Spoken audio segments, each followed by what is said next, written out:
Hey friends, welcome back to the Gubba Homestead. I'm Gubba and today we are going to be doing some fun things in the kitchen. We are going to be canning up homemade ketchup and then we are going to be making dinner. So I'm taking a pizza dough, but we're doing a bit of a twist. We're going to do like pizza pockets because that sounds so good. And I just got my half cow from the butcher. So I have all of this burger meat that needs to be used up. So I thought, why not do some pizza dough and then maybe some burger meat with some cheese and wrap it up. That sounds delicious. So we're gonna get the dough going, and then while it is going, we are going to get our ketchup going and just see how everything comes together. But that is our plan. I have all of my ingredients in front of me. I have prepared a few things ahead of time. I have my flour and my salt for my dough, and then I have the spices and the sugars for the homemade ketchup, and it smells so good. Like I cannot wait to make this homemade ketchup. Condiments are such an easy thing to make, and especially canned, so you always have them ready. We're gonna be using tomato paste. So back in the day when it was chaos and I was starting to really go crazy about food storage, I stocked up on a lot of tomato products from Costco. Those tomato products need to be used. What's great about canned goods is they are an easy way to build a food storage, and they do last longer than their printed expiration date. So this was supposed to be used by April 2024, but a general rule of thumb, it can go about 3 years past its expiration date. And I thought, what a great way than to make some homemade condiments out of this tomato paste. For the tools I'm using today, we'll be doing my KitchenAid. I have a little stock pot that we'll be making our ketchup in. We're gonna use our cast iron to cook up the burger, and then we have the Presto digital canner, which is amazing. Absolutely love it because it doesn't heat up my kitchen like a normal canner would, and it does water bath canning and pressure canning. So let's get started.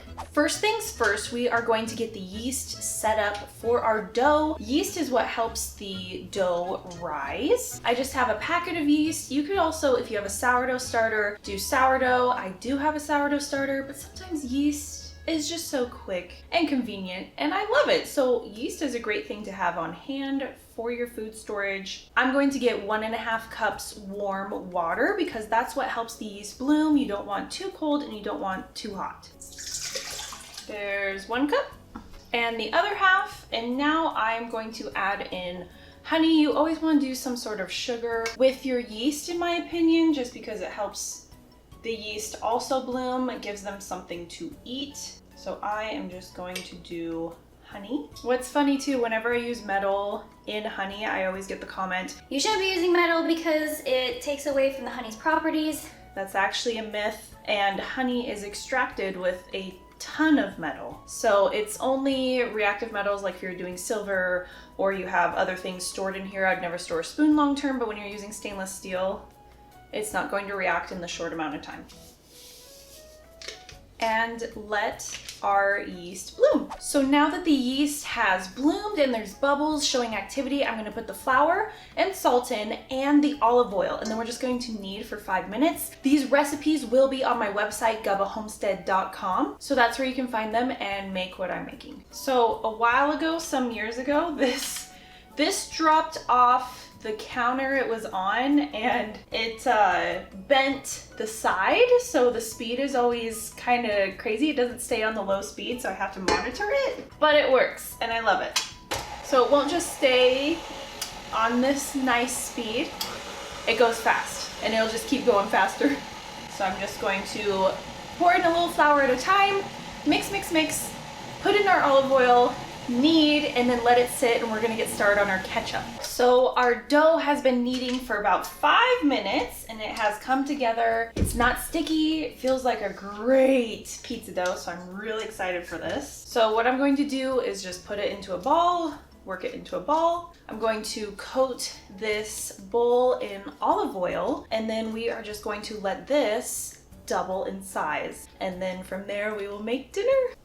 All right, let's go make our ketchup. All right, so now we are going to be preparing the ketchup, which this recipe is for 8 pints of ketchup. I really like ketchup I would actually be doing more, but the canner will only hold 8 pints of regular mouth canning jars. So that's why we're doing a recipe for 8 pints. But now we are going to open up all of these little cans, put them in here, and then we will be combining those with water and then the rest of the ingredients, which is vinegar and all of our spices. And I'm telling you, these spices smell so good. We'll get to those in a minute. So now it's the tedious task of opening up all of the cans. I do not have an electric can opener, surprisingly. Like, it seems really nice and would be convenient for me to do so, but I just have not gotten one. I have this manual can opener, so I'm like, wow, that actually would be really nice right now. Opening up all these, just put on the electric canner. Something I love so much about canning is how you can prepare shelf-stable goodies for you and your family. I just got done canning a bunch of beef stew. So like I mentioned, I got that half cow. And with a cow, when you get it butchered, it comes with a variety of cuts. And I got probably 10 pounds of stew meat.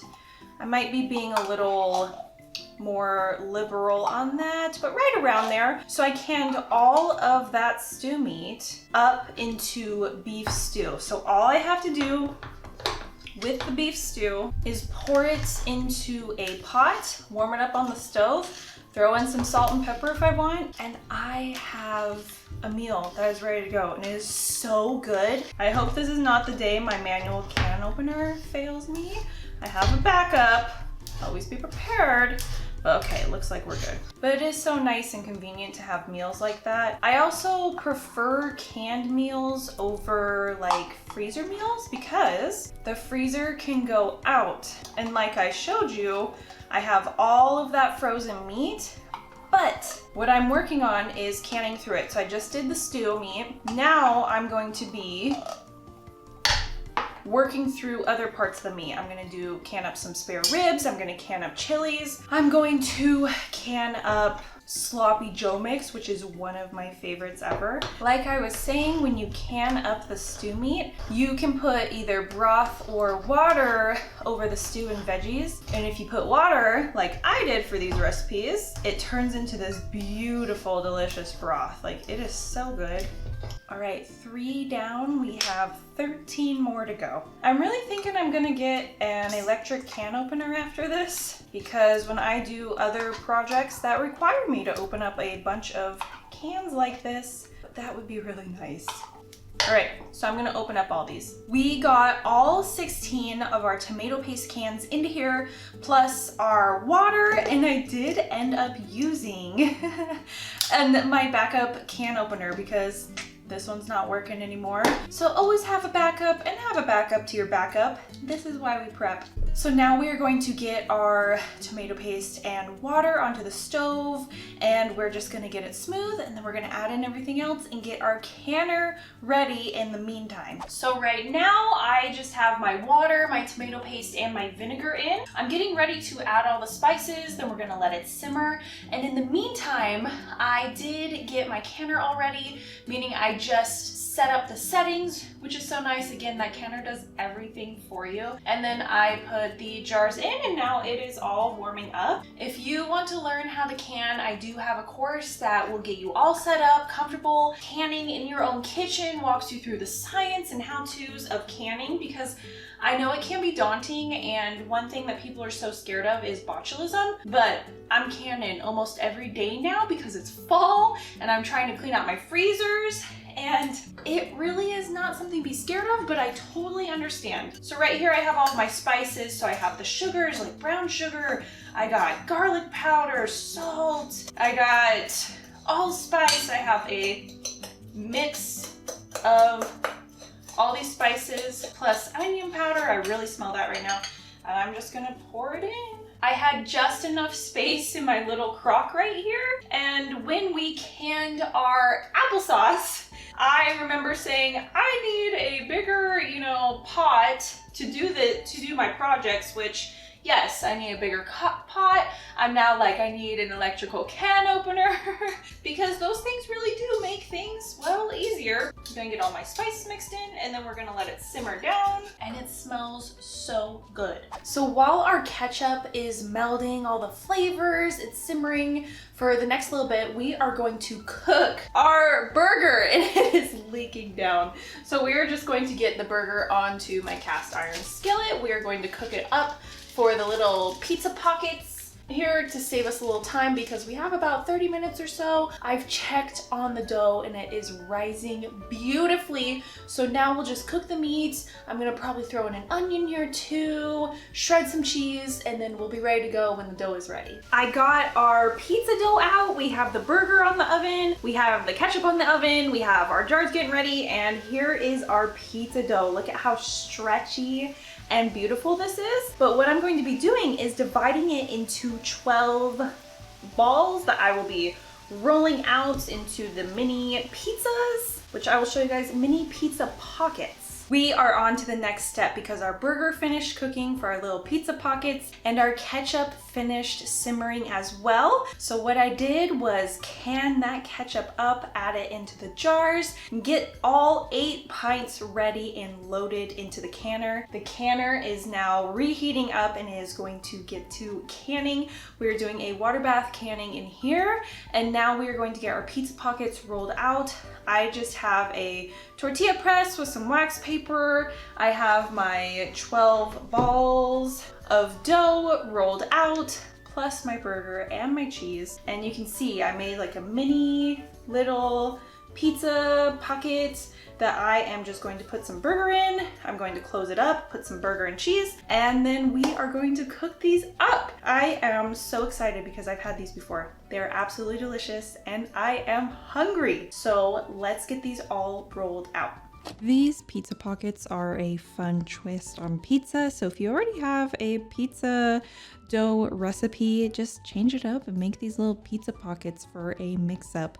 So what I do is I just have shredded cheese.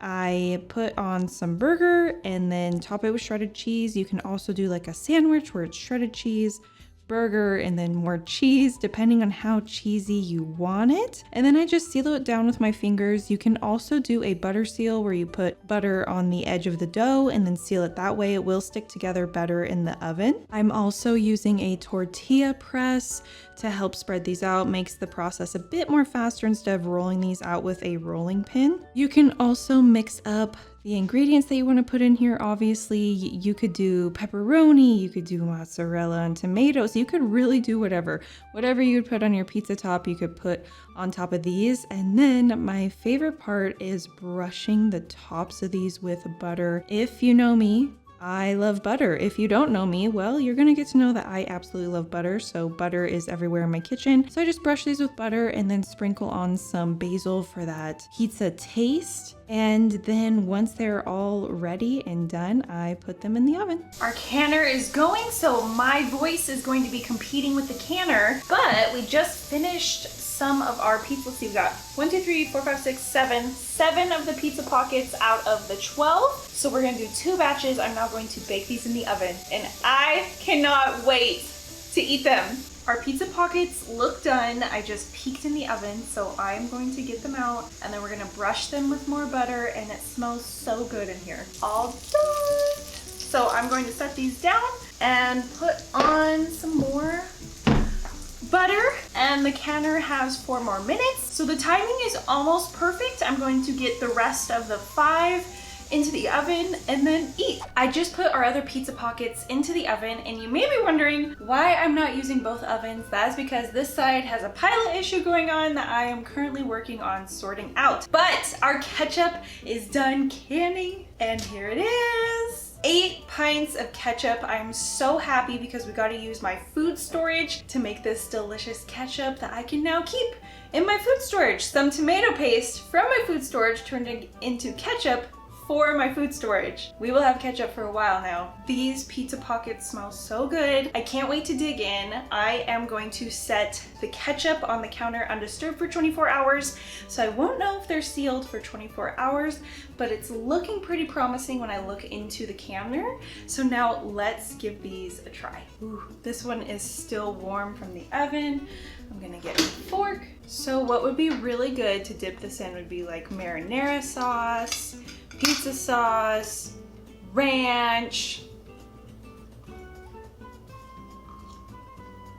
So good. You could even do salsa. I'm thinking I might make up some ranch dressing for this. I don't know. I also have some salsa in the fridge. That sounds really good. So thank you so much for joining me today. We canned ketchup. We made dinner and it was a success. So I'm gonna finish eating and I hope that you have an amazing, amazing evening. I appreciate you being here with me. I'm also gonna go and clean up after I'm done eating, so you don't have to do that. I will see you guys next time. Don't do anything you go and do. Bye!